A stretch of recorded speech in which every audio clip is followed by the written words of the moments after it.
Hi friends, இன்னைக்கு பசங்களோட lunch box வந்து பார்க்கலாங்களா?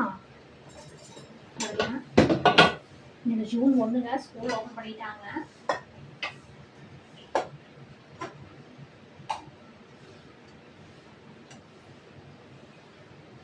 எக் ரைஸுங்க,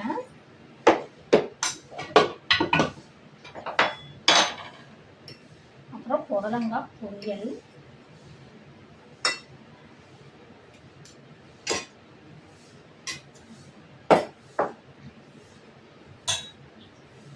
இது புதுசுக்கு லஞ்சுங்க. இது பாசிப்பருப்பு புடலங்காய் போட்டு கூட்டுங்க. அப்புறம் ரசம் இருக்கு, அப்புறம் ஒயிட் ரைஸ்,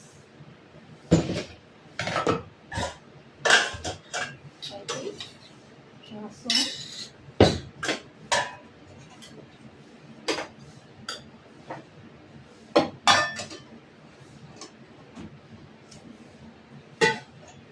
அவ்வளோதான் ஃப்ரெண்ட்ஸ். இன்னைக்கு நெக்ஸ்ட் வீடியோ பார்க்கலாம்.